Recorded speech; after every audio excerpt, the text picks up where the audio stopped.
नमस्कार, खेल जगत में आपका स्वागत है। गोवा राष्ट्रीय खेल हाल ही में संपन्न हुए। राष्ट्रीय खेलों का यह 37वां संस्करण था, जिसमें देश के 28 राज्यों की टीमें और केंद्र शासित प्रदेशों की टीमों ने इसमें हिस्सा लिया। झारखंड से भी हमारा दल इसमें हिस्सा लेने के लिए गया। झारखंड का जो दल था, उसके शेफ डे मिशन यानी दल प्रमुख थे श्री शिवेंद्र दुबे जी, और वुशु की जो राज्य की टीम उसमें गई थी, उसके मैनेजर बन करके गए थे श्री चंचल भट्टाचार्य जी। श्री दुबे जी और श्री भट्टाचार्य जी दोनों ही खेल से जुड़े हुए लोग हैं। तो राष्ट्रीय खेल में, गोवा राष्ट्रीय खेल में झारखंड का कैसा प्रदर्शन रहा, गोवा के राष्ट्रीय खेल कैसे रहे, इस पर चर्चा करने के लिए हमारे बीच दोनों मौजूद हैं। तो शिवेंद्र जी, आपसे मैं शुरू करना चाहूँगा जी। कैसा रहा आपकी नज़र में गोवा राष्ट्रीय खेल? जी, गोवा राष्ट्रीय खेल हमारे लिए एक, हम कह सकते हैं कि सफलता का खेल रहा, क्योंकि हमने पिछले गुजरात नेशनल गेम्स की बजाय अभी यहाँ गोवा में हमने 25 पदक जीते। 6 स्वर्ण, 4 रजत, 11 और हमने 14 ब्रॉन्ज मेडल जीते। 25 पदक, और इसके साथ हमने एक और खेल में हमने पदक जीता, वो था लागोरी। तो ये खेल इस मायने में भी अलग था क्योंकि हमने इस इवेंट में हमारे 377 लोगों की टीम उतरी थी, मैनेजर, कोच और खिलाड़ी मिला करके, और इसमें 24 खेल ने पार्टिसिपेट किया था। 24 खेलों में कुछ नए खेल भी शामिल हुए। पहली बार इसमें गोवा में हम लोगों ने देखा पेंचिक सिलाट, जो पहली बार आया, रोल बॉल पहली बार आया, और लागोरी पहली बार आया। तो हमने पेंचिक सिलाट में भी पदक जीता, एक ब्रॉन्ज मेडल जीता हमने, और रोल बॉल में हमने एक ब्रॉन्ज मेडल जीता, और हमने नए खेल लागोरी में, जो कि मेडल इवेंट नहीं था, मेडल में काउंट नहीं कर रहे उसको, उसमें हमने एक ब्रॉन्ज मेडल जीता। इसके अलावा जो खेल में हमने लगातार जीतते रहे हैं, जैसे हम लोग आर्चरी, एथलेटिक्स और वुशु की बात करेंगे, लॉन बॉल्स की बात करेंगे, गुजरात में भी हमने पदक जीता था इसमें, और हमने गोवा नेशनल गेम्स में भी इसमें पदक जीता। तो इस हिसाब से हम देखेंगे तो हमारे खिलाड़ियों ने अच्छा परफॉर्म किया, और हमने इनके साथ साथ हॉकी में भी हमने महिला में कांस्य पदक जीता, और हमने स्विमिंग में भी मेडल जीता। तो ये हमारे लिए एक बेहतरीन उपलब्धि का हम मान सकते हैं कि हमने उपलब्धि किया। चंचल जी, आपसे हम जानना चाहेंगे, दुबे जी ने बताया झारखंड के बारे में, मैं आपसे ये जानना चाहता हूँ, आपने बहुत सारे राष्ट्रीय खेल में आप देखने के लिए भी गए हैं, और झारखंड में भी जब हुए 34वां संस्करण जब हुआ था, तब भी आप यहाँ पर थे। तो आयोजन की दृष्टि से हम जानना चाहेंगे कि गोवा का राष्ट्रीय खेल बाकी राष्ट्रीय खेलों से क्या आगे था, कैसा था, अच्छा था, वो आपका अनुभव क्या रहा? देखिए, गोवा जो है ऐसे भी टूरिस्ट प्लेस कहा जाता है, और जो तैयारियां थी बहुत दिन से चल रही थी। लेकिन मैं एक चीज़ इसमें थोड़ा सा ऐड ऑन करना चाहूँगा कि हमारा यहाँ जो 34वीं राष्ट्रीय खेल हुई थी, वो कहीं ना कहीं एक मापदंड से ऊपर था, और ये मापदंड को पूरा करते हुए अच्छे आप कह सकते हैं। ऐसा नहीं है कि जैसे गुजरात में कुछ सीमित जगह थे, उनका भी अरेंजमेंट बहुत अच्छा था, गांधीनगर जी, लेकिन बहुत अच्छे अरेंजमेंट थे। यहाँ भी अरेंजमेंट बहुत अच्छे हुए, लेकिन यहाँ जो सबसे अच्छे है कि खिलाड़ी कभी भी थकान महसूस नहीं किया जी। सब आज गोवा में हुआ, थोड़ा सी बीच घूम लिए, थोड़ा एंजॉय कर लिए। दूसरे जगह थोड़ा सा ये सब की कमी रहती है, जिसके कारण इस बार खिलाड़ियों का प्रदर्शन में कहीं ना कहीं थोड़ा सा ऊपर है, लेकिन और ऊपर आना चाहिए था। दुबे जी, आपने भी बहुत सारे राष्ट्रीय खेलों को देखा है। मैं इसी बात पर आपसे भी जानना चाहता हूँ कि आयोजन की दृष्टि से राष्ट्रीय खेल गोवा का किस तरह से अलग रहा होगा, भिन्न रहा होगा? देखिए, अब हम, जैसे मैं खुद केरला नेशनल गेम्स में मैं उस समय मैं सेक्रेटरी की हैसियत से था, वहाँ पे सेक्रेटरी एडमिनिस्ट्रेशन की हैसियत से झारखंड ओलंपिक की। उसके बाद गुजरात नेशनल गेम्स और गोवा नेशनल गेम्स में मैंने भाग लिया चीफ डे मिशन के रूप में। उसके पहले झारखंड के नेशनल गेम्स हुए थे।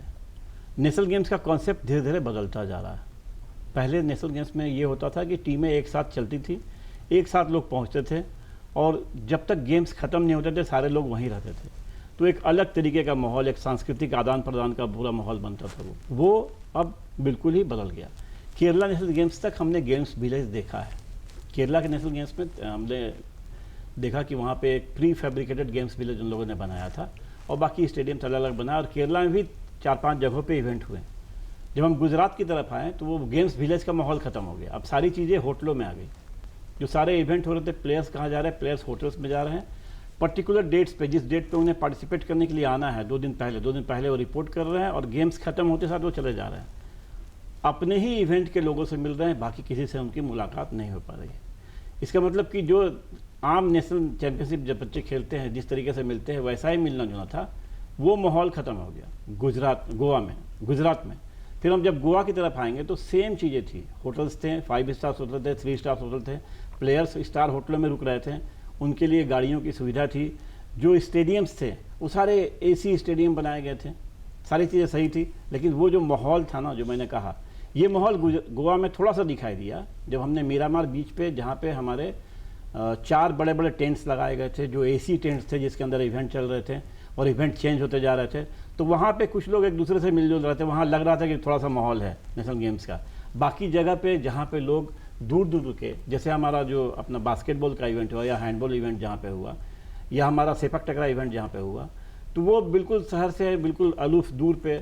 हम लोगों ने गोवा में भी लंबी लंबी जर्नी की, मैं CDM की हैसियत से हर इवेंट में जा रहा था, तो काफ़ी लंबी लंबी जर्नी की हमने। एक दिन में हम लोग 200-200 किलोमीटर चल रहे थे इवेंट्स के पास जाने के लिए। तो इसका मतलब ये हुआ कि जो खिलाड़ी जहाँ पहुँचा, यदि वो मडगांव स्टेशन पे उतरा है और सेपक टकरा के लिए गया, तो मडगांव स्टेशन और सेपक टकरा उतना ही देख के वापस चला गया, बाकी उसकी किसी से मुलाकात नहीं।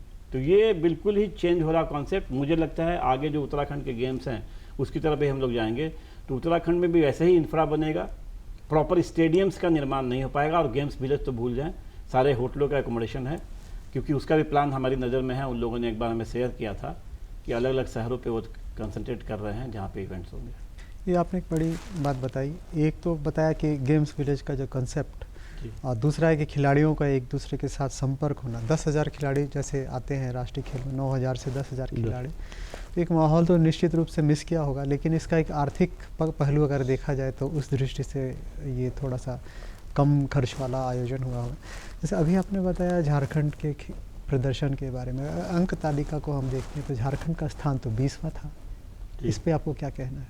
देखिए क्या है ना, हमें बहुत ही मेहनत करने की ज़रूरत है, क्योंकि एक तो हमें अपनी पॉलिसी को समझना पड़ेगा कि हमारी स्टेट गवर्नमेंट जिस पॉलिसी पे चल रही है, जिस तरीके से काम कर रही है, उसको थोड़ा सा परिवर्तन की ज़रूरत है।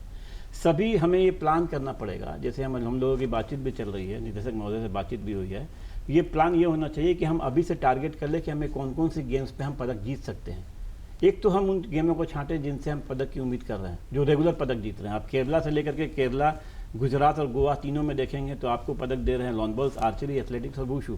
ये 4 गेम्स आपको रेगुलर पदक दे रहे हैं। इसके अलावा जो गेम्स जो कम स्थान पे आ रहा है, जैसे हम लोग हॉकी की बात कर ले, हॉकी में पदक हम ले रहे हैं, हमने इस बार स्विमिंग में पदक लिया है, या जो नए गेम्स आ रहे हैं, पता नहीं नए गेम्स अगले साल आएंगे कि नहीं आएंगे अगले नेशनल गेम्स में, जैसे पेंचिक स्लाट की बात करें, या फिर जो लागोरी है, रोल बॉल्स है, या हो सकता है वहाँ पे कोई और नए गेम्स उनके आ जाएं। तो जो गेम्स उस तरीके से आ रहा है, जो गेम्स खुद के बेसिस बल पे क्वालिफाई कर रहे हैं, मतलब उन गेमों में हमारे खिलाड़ियों के पास में मादा है, ताकत है, वहाँ क्वालिफाई कर सकते हैं। उन गेमों को लेकर के हमें एक प्लान बनाने की ज़रूरत है। आज से ज़रूरत है कि हम अगले 6 महीने कम से कम नेशनल गेम्स के पहले का ट्रेनिंग कैंप कराएं, तभी हम महाराष्ट्र की जो बात कर रहे हैं, महाराष्ट्र ने जो 200 के ऊपर का आंकड़ा दिखाया है, और पहली बार सर्विसेज स्पोर्ट्स कंट्रोल बोर्ड की जो टीम थी, वो टीम दूसरे स्थान पे आई है। तो ये 4 बार की चैंपियन, पिछले 4 बार के लगातार चैंपियन। तो ये जो मिरेकल हुआ है ना, ये मिरेकल के लिए हमें सभी गेमों की तरफ ध्यान देना पड़ेगा, जहाँ से हमारे खिलाड़ी निकल के आ सकते हैं। चंचल जी, आप 20 पदकों से 25 पदक टोटल लाए और 20वां स्थान, 28 टीमों में 20वां स्थान, और पदकों की दृष्टि से 25 पदक। आप संतुष्ट हैं झारखंड के प्रदर्शन से? एकदम नहीं।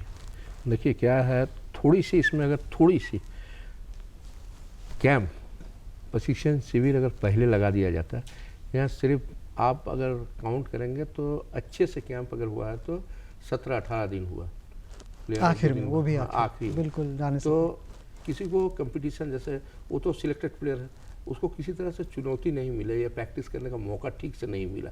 सिर्फ जो कोचेज़ आए, जैसे हमारे वुशु में, मैं वुशु की चर्चा करता हूँ, तो कोचेस हम लोग बाहर से मंगवाए। तो वैसे सभी गेमों में अगर कोचेस दिया जाए, या 3 फेज का जो कैंप, हमको लगता है शिवेंद्र जी और मधुकांत जी ओलंपिक संघ ने जो रिकमेंड किया था कि 3 फेज में कैंप हो, ये प्रशिक्षण शिविर अगर लगता है तो कुछ खिलाड़ी, जैसे मान लीजिए हम आपको सिलेक्शन कर दिए, कुछ हो सकता है खिलाड़ी को हम नहीं किए जिसको हम लोग स्टैंड बाय रखे हैं, वो उससे बेटर होता है प्रशिक्षण के बाद, या उसकी इंजरी या कुछ इस तरह से था, हम लोग उसको चेंज नहीं कर पाए। अगर वो खिलाड़ी अगर इस कैंप के दौरान परफॉर्मेंस देता, निश्चित रूप से हम और अधिक पदक जीतते। इतना ही नहीं, आर्चरी में भी, हमारे वुशु खेल में खाली हम लोग टेक्निक बताए, जो कोच आए थे हमारे, तो टेक्निक बताए। हमारा सबसे बड़ा मज़ेदार केस है कि सेपक टकरा की जो टीम गई, पहली बार टीम गई, पहले तो कुछ समझ में ही नहीं आया कि कैसे टीम जाएगी, वो टीम गई। तो थोड़ा सा अगर ज़्यादा समय होता तो कुछ खिलाड़ी ऐसे और मिलते हमको जिससे पदक की उम्मीद की जा सकती थी। और कैंप होने से निश्चित रूप से खिलाड़ियों को जो आगे का जो आपको प्रदर्शन है वो कहीं ना कहीं निखार आता है, और कैंप से अपना मनोबल भी बढ़ता, कॉन्फिडेंस बढ़ता।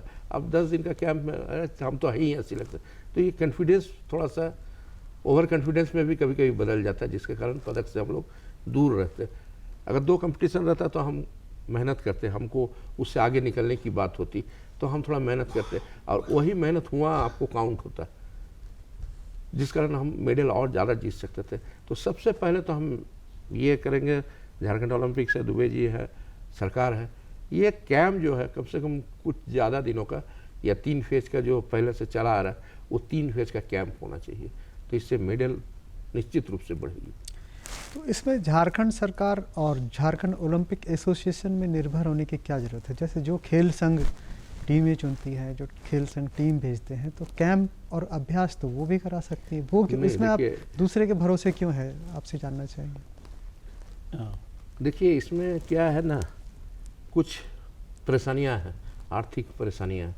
अब कोई भी संघ इतना मजबूत नहीं है कि आप उस 3 फेज का कैंप में खिलाड़ी आएंगे, उसका रहने का खर्चा, उसका खाने का खर्चा, कोचेस के खर्चे, तो अगर आप बाहर से कोच, जैसे हम लोग ने इस बार मंगवाया बाहर से, तो अगर 3 फेज में वो बाहर से कोच आएंगे तो उनको तो पेमेंट करना पड़ेगा।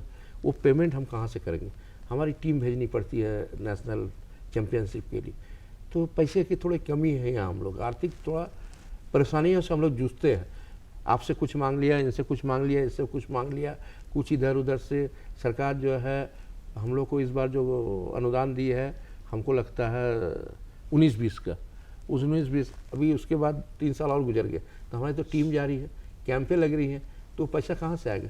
वो आप पर ही निर्भर करना पड़ता है, या हम अपना कुछ पॉकेट से लगा दिए, ये लगा दिया, आप लगा, तो इससे थोड़ा सा परेशानियाँ रहती है। सरकार से ये हम लोग उम्मीद करते हैं कि अगर कैंप लगेगा तो सरकार खाने का पैसा दे देगा, स्टेडियम मुफ्त में दे देगा। अभी जैसे स्टेडियम की ये बात है हम कर रहे हैं, तो अभी जैसे स्टेडियम हम लोग लेते हैं तो उसका पेमेंट करना पड़ता है, जो कि काफ़ी है पेमेंट, ऐसा नहीं है कि कुछ कम पैसे में पेमेंट अच्छा है। उसके बाद कोचेस है, तो ये हम लोग कहाँ से करेंगे? ये आर्थिक तंगी के कारण या परेशानी जो कह ले, तंगी परेशानी जो भी कह ले, इसका थोड़ा सा इफेक्ट पड़ता है। आप भी कुछ कहना चाह रहे थे इसमें? इसके बावजूद भी देखिए हमें क्या करना, मैंने अब जैसे आपको कहा था कि हमें अभी से शुरू करना पड़ेगा। अभी से शुरू करने का मतलब यह है कि जब अगला सेशन शुरू हो जाएगा मार्च के बाद हमें ध्यान देना उसके लिए जिस नेशनल इवेंट से हम क्वालिफाई करते हैं, उस नेशनल इवेंट के लिए जैसे फेडरेशन का हमारे पास डेट आ जाता है कि ये नेशनल चैंपियनशिप है, तो उसको क्वालिफाई करने के लिए उसी वक्त से हमारे प्लेयर्स की ट्रेनिंग शुरू होनी चाहिए। हम प्लेयर्स को उसके हिसाब से ट्रेन करेंगे तो हम नेशनल गेम्स के लिए क्वालिफाई करेंगे। तो ये सभी खेलों के लिए है। सभी खेल यदि अपने हिसाब से तैयारी नहीं करेंगे तो नेशनल गेम्स के लिए क्वालिफाई नहीं करेंगे।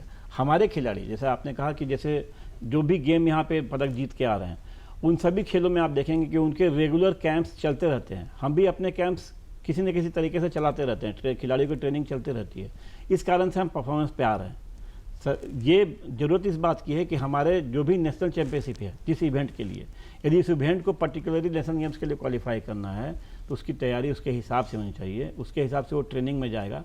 निश्चित रूप से असुविधाएं हैं, इक्विपमेंट्स नहीं है, सभी खेलों के पास में सभी खेल की सुविधाएं नहीं हैं, तो सुविधाएं निश्चित रूप से हम लोग सरकार की तरफ देखते हैं कि सरकार हमें लिए सुविधा दे दे, स्टेडियम्स उपलब्ध करा दे हमारे लिए, ताकि हमारे खिलाड़ियों की और बेहतर ट्रेनिंग हो सके। आपने जैसे कहा ना कि संघ का उत्तरदायित्व बनता है कि संघ जो है अपने खिलाड़ियों की ट्रेनिंग की व्यवस्था करे। संघ अपने खिलाड़ियों के ट्रेनिंग की व्यवस्था कराता है, लेकिन जैसे अब हम लोग वुशु की बात करेंगे तो वुशु का जिस प्लेटफॉर्म पे ट्रेनिंग होनी चाहिए वो प्लेटफॉर्म इतना महंगा है कि सरकार के अलावा किसी के पास नहीं है। तो ज़रूरत ये है हम एक दूसरे के साथ साथ चले, सरकार हमें सहयोग करे, हमें इक्विपमेंट दिलाए, हमारे लिए कैंप की व्यवस्था करे, हम उनको बेहतर खिलाड़ी देंगे और पदक की उम्मीद तो है ही उसके आगे। फिर आप झारखंड ओलंपिक एसोसिएशन में भी हैं जी, जैसे कि चंचल जी ने कहा कि कैंप कम हुए मतलब तैयारी पूरी नहीं हुई। झारखंड ओलंपिक एसोसिएशन के प्रतिनिधि के रूप में आपका इस पर क्या नज़रिया होगा? देखिए, हमने पिछली बार भी तैयारी किया, हमने पिछली बार भी सरकार को चिट्ठियाँ वट्ठियाँ लिखी और ये तय हुआ कि 3 फेज के कैंप होंगे, लेकिन दुर्भाग्य से ये नहीं हो पाया। कैंप लगा, 21 दिन का कैंप अप्रूवल हुआ मैक्सिमम, क्योंकि हमारे खेल नीति में वो जो एक पॉइंट आया हुआ है, इसको नेशनल गेम्स के लिए अलग तरीके से लेना चाहिए सरकार को। खेल नीति में है कि सरकार जो है कैंप अप्रूवल देगी सिर्फ 21 दिनों का, कैंप का जो ड्यूरेशन है मैक्सिमम 21 दिन का होगा, ये ज़्यादा होना चाहिए। हम लोग फिर से सरकार को चिट्ठी लिखेंगे, हम लोग फिर से इस बात पे आगे बढ़ेंगे मार्च के बाद ही अप्रैल से, कि जो अगला उत्तराखंड में इवेंट होने हैं उसके लिए कम से कम हमें 6 महीने का ट्रेनिंग कैंप दिया जाए। नहीं, इसमें जो नीतियाँ हैं उस नीति में थोड़ा सा सुधार करने की ज़रूरत है, क्योंकि नेशनल गेम्स हम लोग कहीं उल्लेख नहीं किए। उसको सिर्फ फेडरेशन जो टूर्नामेंट कराती है नेशनल, उसका उल्लेख है कि आप 21 दिन का कैंप करें, टीम जाएगी, उसका खर्चा देगी, किट देगी, लेकिन नेशनल गेम्स जो होती है उसके लिए कहीं उसका अलग से प्रावधान नहीं है और कोई उसमें क्लियरफाई भी नहीं किया हुआ है कि कौन सा नेशनल गेम। हम लोग नेशनल गेम्स दोनों को एक साथ मर्ज कर देते हैं, लेकिन वो नहीं होना चाहिए। ये नेशनल गेम्स आप एक तरह से भारत का मिनी ओलंपिक कह सकते हैं, बिल्कुल ठीक है ना। तो उसके लिए तो तैयारी थोड़ा दूसरा टाइप का होना चाहिए। हालांकि आज थोड़ा सा ये एंजॉय भी करते हैं, कुछ बड़े प्लेयर इसमें भाग भी नहीं ले रहे आजकल। पहले नेशनल गेम्स में फेडरेशन का जो टूर्नामेंट होता है उसमें तो लेते ही थे, इसमें भी जरूर बढ़ चढ़ के हिस्सा लेते थे, लेकिन अब कुछ खिलाड़ी ऐसे हो गया कि नहीं, हम तो वो वाला टूर्नामेंट खेलेंगे, ये वाला में नहीं खेलेंगे। लेकिन इस सर्टिफिकेट का भी बहुत ज़्यादा महत्व है। सरकार नीति बनाई है कि आप 3 नेशनल गेम्स खेलेंगे, तो उसमें भी क्लियरफाई नहीं किया है कि कौन सा 3 नेशनल गेम्स, ये 3 नेशनल गेम्स या फेडरेशन जो कराती है वो 3 नेशनल गेम्स। ये तो बात तकनीकी आ गई। नहीं, मतलब ये है कि नेशनल गेम्स के लिए खेल नीति में अलग से कोई भी चर्चा नहीं है। तो नेशनल गेम्स के लिए अलग से चर्चा करके उसको ऐड करने की ज़रूरत है, तभी हम लोग राष्ट्रीय खेल में ज़्यादा से ज़्यादा पदक जीतने की उम्मीद कर सकते हैं। हाँ, इसके लिए झारखंड ओलंपिक एसोसिएशन और बाकी खेल संघ अपनी ओर से सरकार के साथ संवाद कर सकते हैं। अभी जैसे चंचल जी ने बताया मिनी ओलंपिक, और हम देखते भी हैं कि 10,000 जैसे 8 से 10,000 खिलाड़ी और कोई ऐसा इवेंट देश में नहीं दिखता जिसमें आते हैं। लेकिन साथ में चंचल जी ने एक और बात बताई कि खिलाड़ी स्वतंत्र होता है इसमें खेले या न खेले। तो ऐसा क्यों है? जब नेशनल चैम्पियनशिप जो होता है 2 साल में 4 जो अलग होती है फेडरेशन वाली, वो तो एक अलग हो गया, और ये इसमें होता है जिसमें इवेंट्स होते हैं, सारे के सारे इवेंट्स होते हैं। तो फिर खिलाड़ी, फिर ऐसा क्यों है कि कोई खिलाड़ी चाहे तो हिस्सा ले और न चाहे तो हिस्सा न ले? तो कंसेप्ट क्या है नेशनल गेम्स का? फिर नहीं, कॉन्सेप्ट तो सही है कि नेशनल गेम्स जो है खिलाड़ियों के लिए है और ये भारत का सबसे बड़ा इवेंट होता है ये। लेकिन जो स्टार खिलाड़ी हैं, जिनको अपनी तैयारियों से मतलब होता है, जो इंटरनेशनल में परफॉर्म करना चाहते हैं, तो वो अपनी तैयारियों के लिए, क्योंकि उनकी तैयारियां जो है वो इंटरनेशनल चैंपियनशिप की तरफ जाती है, उसके लिए वो लगे रहते हैं, मेहनत करते रहते हैं। नेशनल गेम्स उनकी प्रायोरिटी लिस्ट में नहीं होता है जी, वो दूसरी तैयारी देखते हैं। एक हम और भी देखते हैं शिवेंद्र जी, आपसे जानना चाहेंगे कि एक और जहाँ पर राष्ट्रीय खेल होते हैं वहाँ की जो आयोजक राज्य होता है उसका परफॉर्मेंस हमेशा ही अच्छा होता है। ऐसा क्या हो जाता है उसमें कि वो राज्य जो है, जैसे झारखंड में जब 34वें राष्ट्रीय खेल हुए थे तो झारखंड का प्रदर्शन अच्छा था, लेकिन बाहर जाकर के फिर बदलाव आ जाते, तो क्या है फ़र्क इसमें? एक बात तो ये है कि जो भी होस्ट स्टेट है वो सारे इवेंट्स में पार्टिसिपेट करेगा। एक बेनिफिट उसको ये हो गया। यहाँ दूसरे राज्य को क्वालिफाई करने की ज़रूरत पड़ती है, लेकिन जो होस्ट है वो जो भी इवेंट है, जैसे 40-42 जो इवेंट गोवा में हुए, उन सभी इवेंट में गोवा ने पार्टिसिपेट किया। और जब चूँकि वहाँ पर नेशनल गेम्स होने थे, इसलिए गोवा ने इसको, या गोवा या गुजरात किसी को भी देगा, गोवा ने इसको युद्ध स्तर की तैयारी के रूप में लिया और उसने अपने हर एक इवेंट में, पूरे के पूरे इवेंट में टीमों की तैयारियां शुरू की लंबे समय से। मुझे लगता है 6-7 महीने पीछे से वो तैयारी कर रहे थे, और सारे इक्विपमेंट्स मंगाए गए। जो झारखंड में हुआ, झारखंड में भी सारे इक्विपमेंट्स मंगाए गए, टीम सारे इवेंट में उतरी, तो पदक की संख्या तो नेचुरल रूप से बढ़ेगी। जी बिल्कुल सही आपने कहा। पदकों की ही बात करते हैं चंचल जी हम, तो इस राष्ट्रीय खेल में दुबे जी ने शुरुआत में कुछ बताया, आपकी नज़र में किस किस खेल में अच्छा परफॉर्मेंस हुआ, ज़्यादा पदक आए, और साथ में आपसे ये भी जानना चाहेंगे कि जो नए खेलों के बारे में, नए खेलों में क्या रहा? देखिए, हमारे आर्चरी में तो 4 गोल्ड मिला, लॉन बॉल्स में मिले, लेकिन जो अदर्स गेम्स है, हम वुशु की बात करें, वुशु में थोड़ा थोड़ा के लिए चूक हुई, कहीं ना कहीं हम लोग गोल्ड नहीं ले पाए। रजत और कांस्य से ही हम लोग खुश होकर आ गए। हालांकि पदकों की संख्या में सबसे ज़्यादा वुशु की टीम ने ही 8 पदक जीता, सभी ने 4, 5 ये। तो जैसे वुशु जो है, ये अगर कैंप, फिर से हम एक बात कर रहे हैं, कैंप अगर होता और कुछ टेक्निकी हम लोग चीज़ें जो लूज़ किए, वो कहीं ना कहीं प्लेयर्स को दिमाग से छूट गया था। हम नहीं बोलेंगे हमारे प्लेयर्स ने खराब प्रदर्शन करके वो मेडल नहीं मिला, उसके खिलाड़ी अच्छे प्रदर्शन कर गए, हमारे खिलाड़ी वो प्रदर्शन नहीं कर पाए। अब पदकों की जहाँ तक संख्या और बढ़ने चाहिए थी वुशु में भी, और हमको लगता था 3 पदक आना चाहिए था, लेकिन वो पदक नहीं आया। उसके बाद जो नए खेल आपने चर्चा की, उसमें रोल बॉल अच्छा प्रदर्शन किया टीम ने, ब्रोंज मेडल लाया, पुरुष टीम ने ब्रोंज मेडल लाया जीता।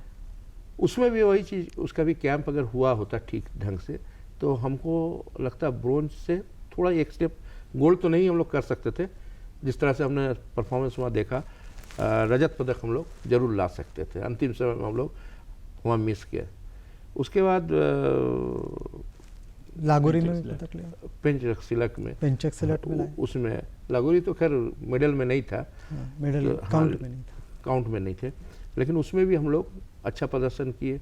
और वो भी कहीं ना कहीं कोचिंग कैंप का, हम फिर से हम इसलिए कोचिंग पे कैंप पर ज़्यादा ध्यान दे रहे हैं कि वो अगर मिल जाता तो निश्चित रूप से उसका भी प्रदर्शन।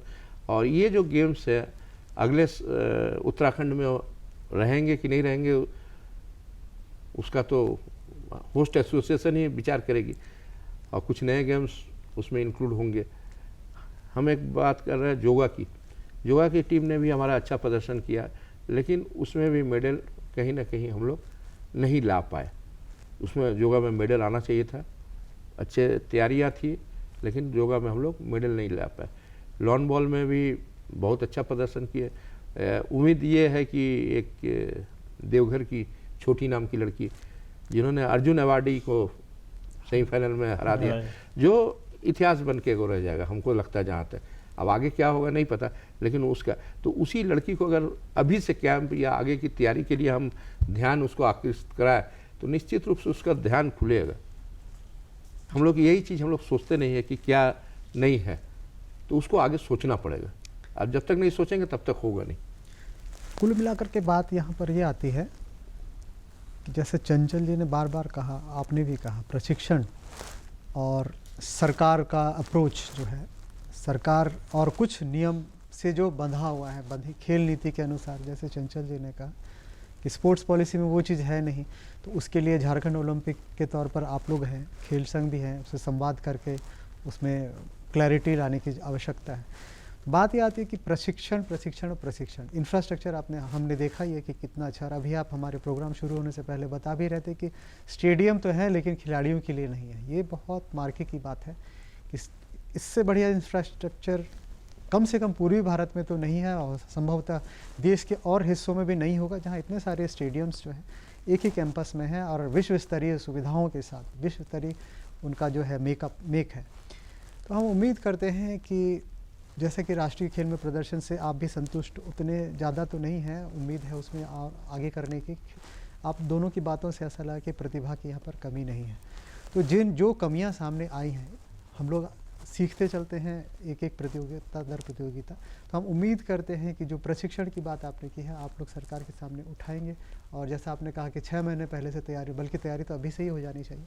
तो हमें उम्मीद करते हैं कि ये सब बातें सरकार के संज्ञान में आएंगी। खेल संघ भी इसमें और ज़्यादा रुचि दिखाकर और ज़्यादा गंभीर होंगे। उम्मीद ये है कि उत्तरोत्तर स्थितियाँ सुधरेंगी। अगले राष्ट्रीय खेल में जैसा कि उत्तराखंड में होगा, जो भी खेल वहाँ पर होंगे, झारखंड की टीम नई तैयारी के साथ, नई ऊर्जा के साथ वहाँ पर उतरेगी। आप दोनों स्टूडियो में आए, हमें इतनी अच्छी जानकारियाँ दी, इसलिए आप दोनों का दूरदर्शन की ओर से मैं आभार प्रकट करता हूँ, शुक्रिया अदा करता हूँ। जी धन्यवाद आप दोनों का। नमस्कार।